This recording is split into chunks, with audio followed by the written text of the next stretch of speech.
Scenes from working lives. Over the last 40 years, cameras have been set up many times to film artists. Abstract painter John Hoyland in his studio in 1979. Henry Moore, at the age of 53, making the first of several television documentaries for the BBC. Drawing from nature. Like many landscape artists, John Nash preferred to make open-air studies and then to work them up in his studio. He was filmed at his home near Colchester in 1969.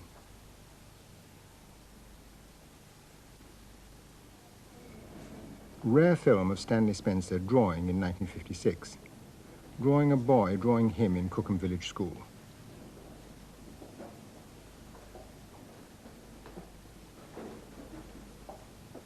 Helen Bradley, the naive painter, filmed in 1971, getting down to work at home in Oldham. She was a storyteller and loved to paint scenes of her childhood. Old Blackwell lived in this house, and I remember old Blackwell. He was a funny old man. He was bow-legged, and his wife was awfully fat, but she was very jolly, and she used to cook. I could always smell the cooking coming out at the back kitchen. And as I paint, I can actually smell potato pie. Oh gosh, it was good. It was in the early 1950s that documentaries about painters and sculptors began to be made. In 1958, Reg Butler spoke about his best-known work, his monument to the unknown political prisoner. It's been thought of as 5 bobs worth of bent wire, quite devoid of any relationship to human beings and human problems. But as I see it, it's a tower standing on a rock against the open sky. And on this rock stand 3 figures gazing up into the heights of the tower and remembering the political prisoners that died in concentration camps. John Hoyland gave a disarming and frank account of work in progress. With me, it's very funny with painting. If I'm on top, if I'm dominating the painting, as I am at the moment, then I'm enjoying it, but it's only when it's a sort of touch-and-go situation when I'm not quite sure who's winning, but I hope I am, you know. And I keep playing and not committing myself, and then I'll throw in something to try and surprise myself or the painting or whatever. Their working methods and their interests can seem light years apart. And yet, when you look through the archive at these records of vastly different personalities, whether their work is figurative or abstract, whether they make portraits or landscapes, model or carve or paint, whatever the material they're working with, they're all involved in the same activity, all have the same concentration of looking. And all their work refers to their relationship with the world around them. Many of the artists are celebrated, others less well known. This series of 5 programs is made up of extracts from the film library. They've been chosen to show some of the range and concerns, the energy and the ideas, the fun and sometimes the ferocity of British painters and sculptors who've been filmed in the television age from the middle of the century to the present day.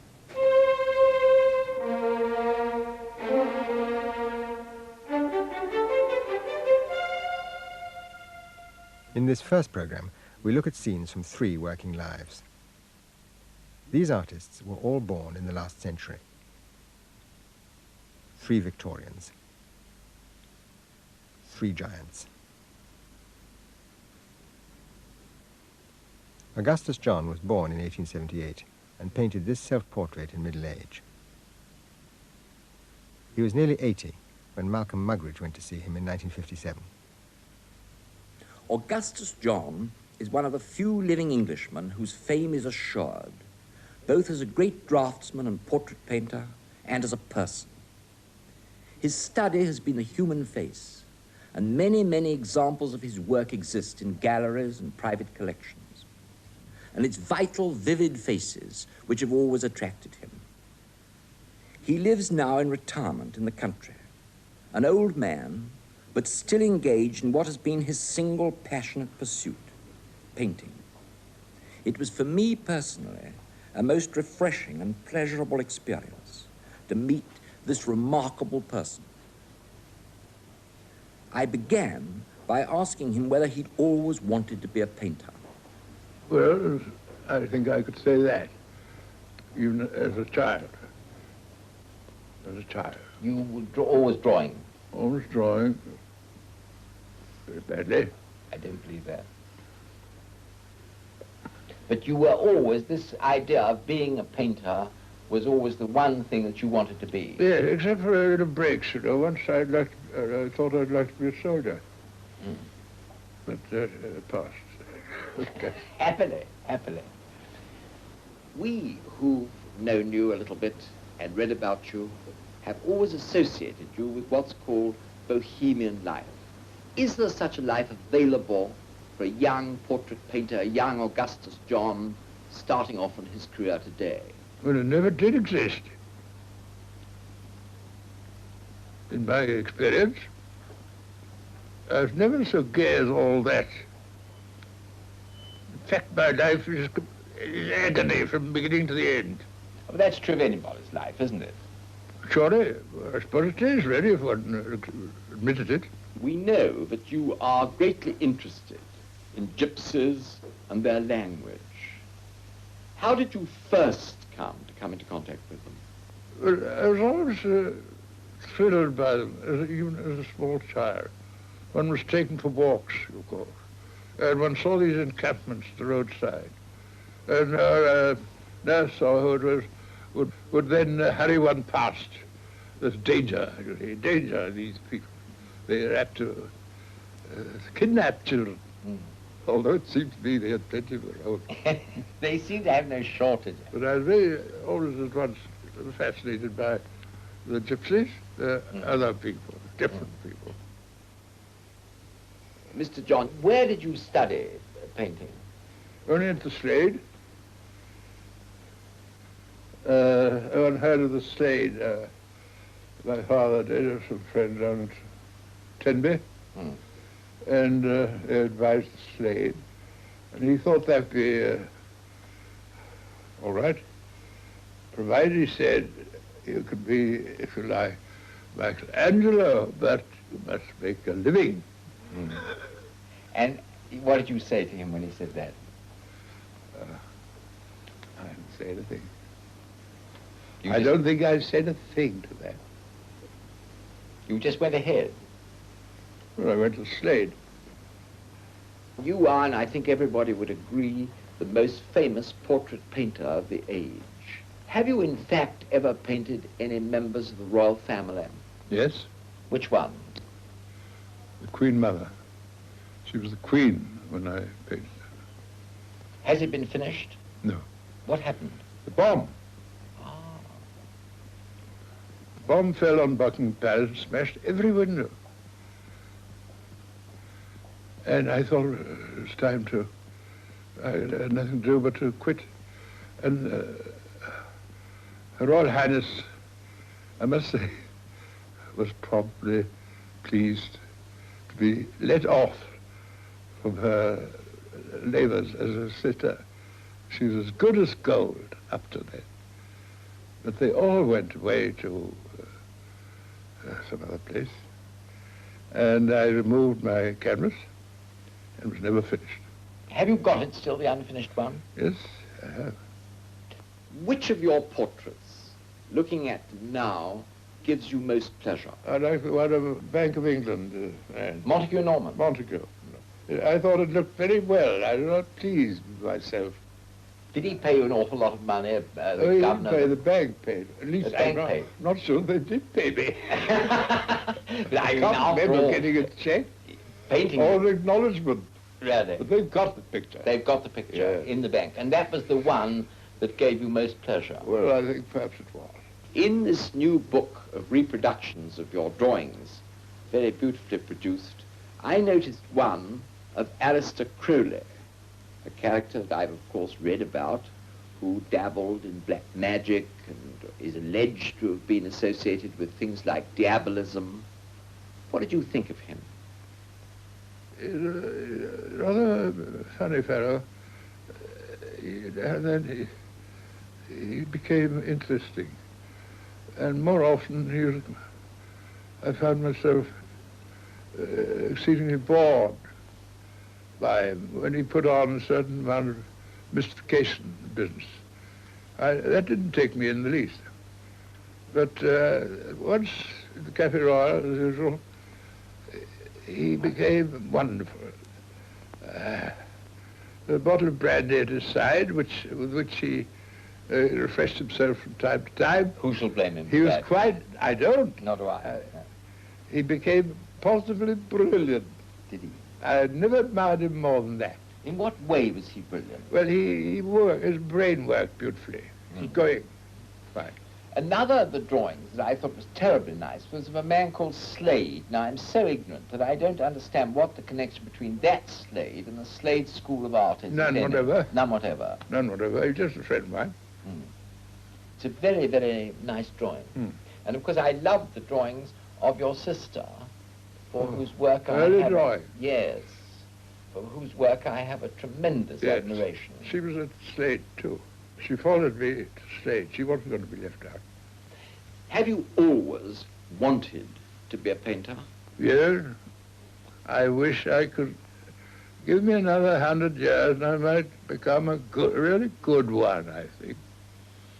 I mean, it is the one human activity which has passionately appealed to you. It's the most passionately interesting of all appeals.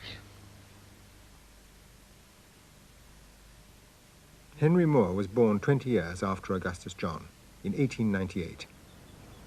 The second Victorian, just.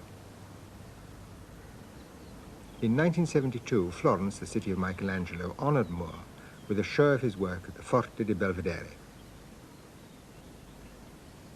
In his lifetime, he became better known, both at home and abroad, than any other British artist. When I was a young boy and first knew that I wanted to do sculpture, one judged rather than a piece of sculpture as being good or bad according to how much like the object that it was supposed to be copying. Now, this isn't, of course, the criterion of a good piece of sculpture isn't how photographically accurate it is. But if people are thinking that, and they expect to find that, then naturally, when they don't find it, they feel thwarted or... So it's really a matter of being conditioned and being prepared to find in the sculpture what it's intended to have in it, and not something that it never set out to do. At the exhibition in Florence, Moore went to great trouble over the sighting of each piece. He considered very carefully indeed how it related to its surroundings, and, as always, to himself. We only know what things are in relationship to our own body. Our own bodies are the criterion and the measuring stick for everything. Children have to learn to know what form is. They have to learn, a child has to find how far away the toy is that's hanging from its pram, how far away it is by experiment. People all learn about form and about shape, and this is what sculpture's about. But the majority of people, they stop once they've learned enough to be of practical use to them, so they can get through a door without bumping on the sides. They know how wide it is. They can drive a car and not bump into the next one. This kind of thing, a lot of people stop using their eyes any further than is practical. But sculpture, like poetry, I mean, poetry is not only to communicate that you want a pound of apples or whatever it may be. It's to use language to make life and make your connection with other people more interesting. Now, sculpture is the same.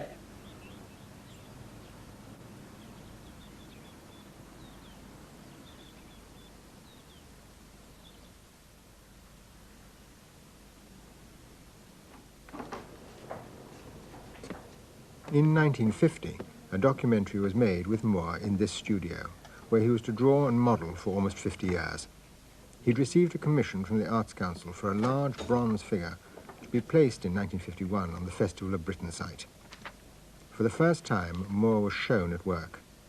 He didn't talk about it on camera, but he did write about how he drew, and in the 1951 film, Moore's own words were spoken by the actor Bernard Miles. I sometimes begin a drawing with no preconceived problem to solve, with only the desire to use pencil and paper and make lines, tones, and shapes with no conscious aim. But as my mind takes in what is produced, a point arrives, and some idea becomes conscious and crystallizes. Then a control and ordering begins to take place. Then I begin consciously to build an ordered relationship of forms which shall express my idea. But if a work is more than a sculptural exercise, unexplainable jumps in the process of thought occur, and imagination plays its part.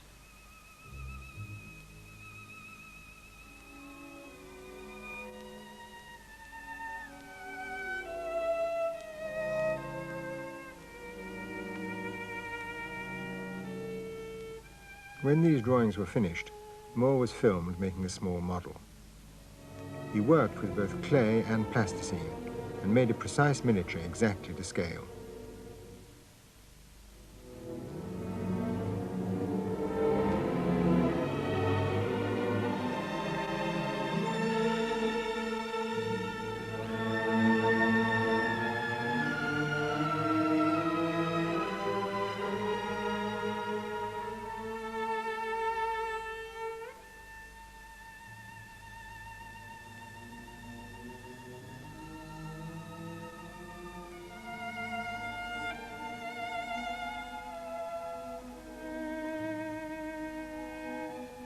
When Moore was satisfied with every detail, his full-size plaster model would be sent to the foundry. It was the first large reclining figure he'd made to be cast in bronze. After being shown at the Festival of Britain site, the figure was to be taken to its permanent home, looking across to King Arthur's Seat in Edinburgh.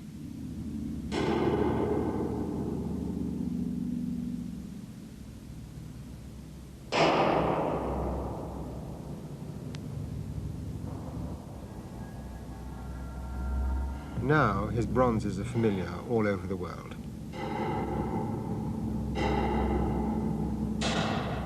In 1978, when Moore was 80, another film about his work was made.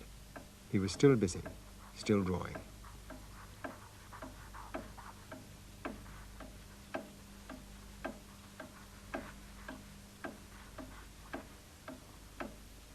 People think that artists are people that work for pleasure, by instinct, and without ever using their minds. There's a big and intellectual effort in learning to draw properly, which Leonardo showed it and Michelangelo showed it.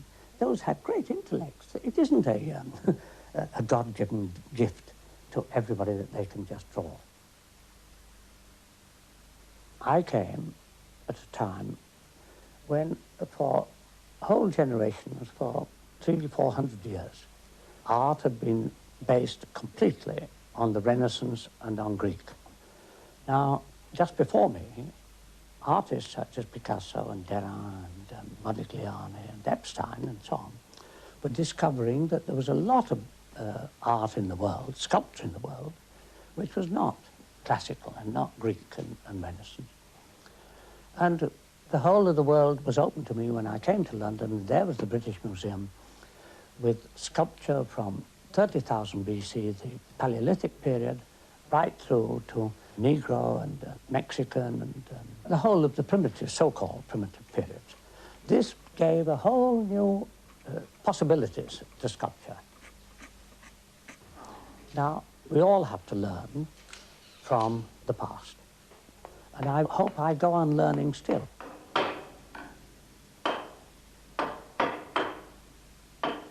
All of us, we live on what you learn from the past and what you give and what you find by observation of life and reality in front of you.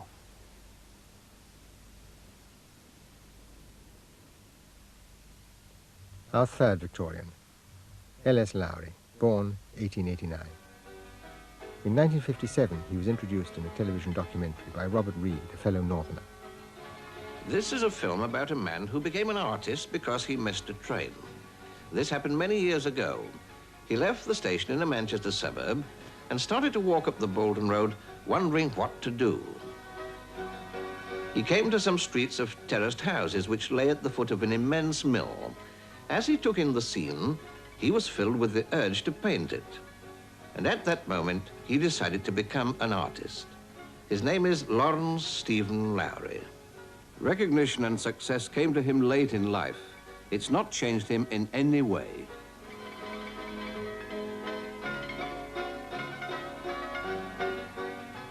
Now, Lowry's source of inspiration is the man-made world which followed the Industrial Revolution in the north of England.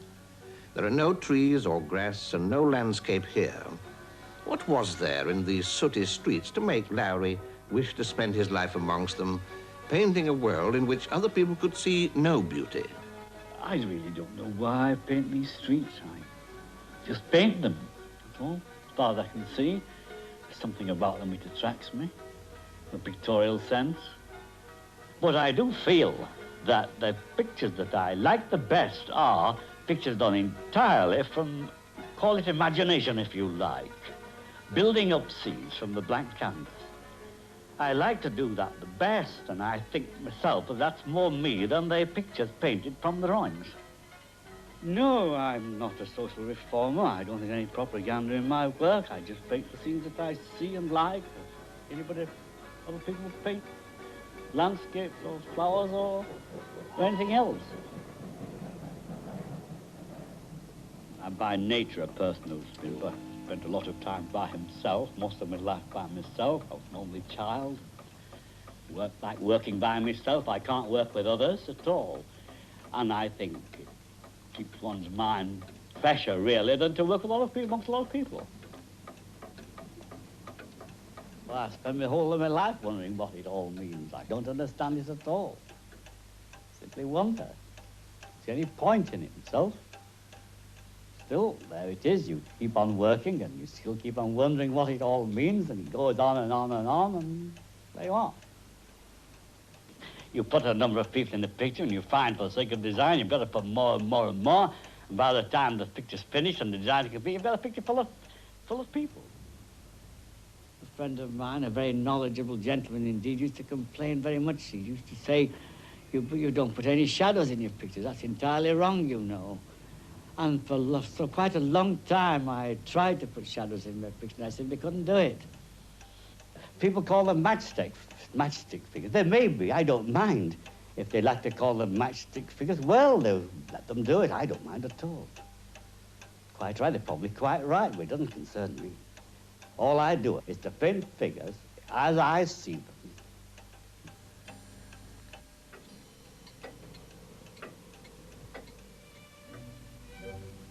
I think painting can get a habit like anything. You get used to painting and you paint and paint and paint. And whether you're in the mood for painting or not in the mood for painting makes no difference. If you're not in the mood when you start, you get used to it and you carry on just the same. Well, I think from my own experience that the less of the mood for painting, the better pictures you paint. No, I find that when I'm very anxious to do a thing well, I don't do it at all well, and when I don't seem to mind very much at all and nothing matters about it, it comes out all right.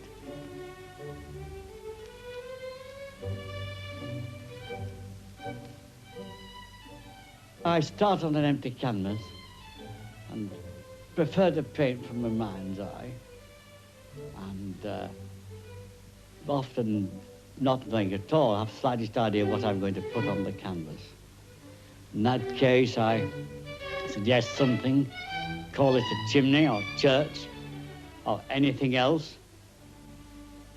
going along slowly and adding things, and in a strange sort of a way, it seems to come. I work like that until the canvas is completely filled.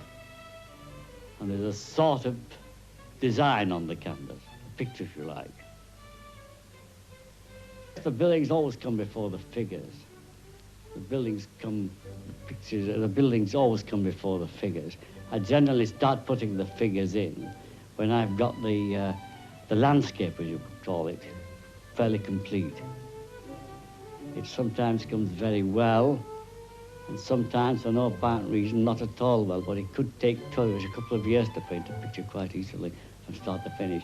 Of course, they're intricate pictures, and they're full of figures and detail. It all takes balancing, which is not easy to do. You work on this, as I say, not working too often or too rapidly until I find that the time comes and you can do no more with the picture. When you're satisfied with that, you leave it as complete.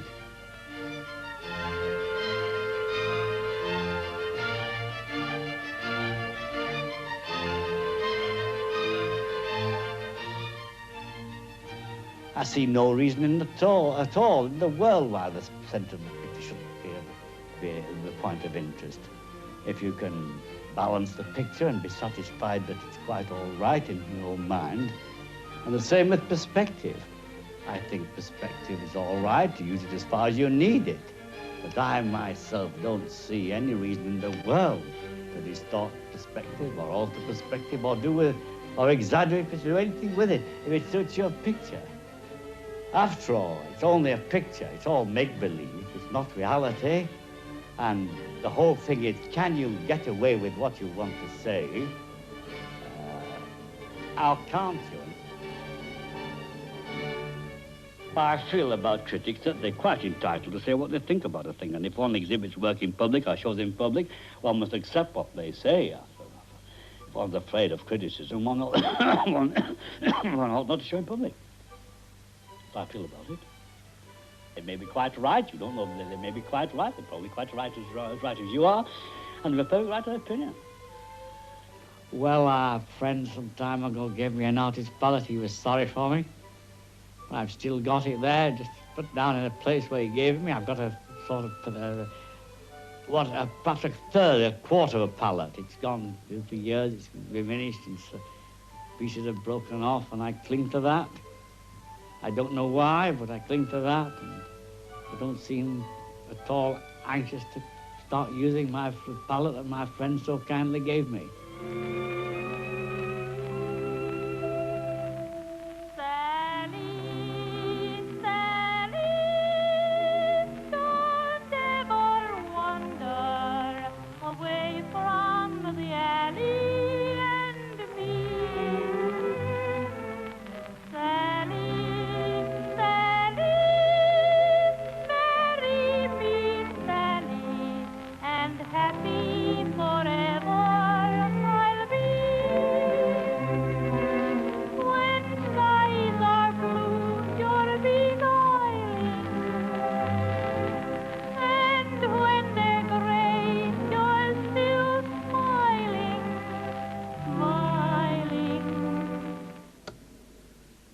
To change.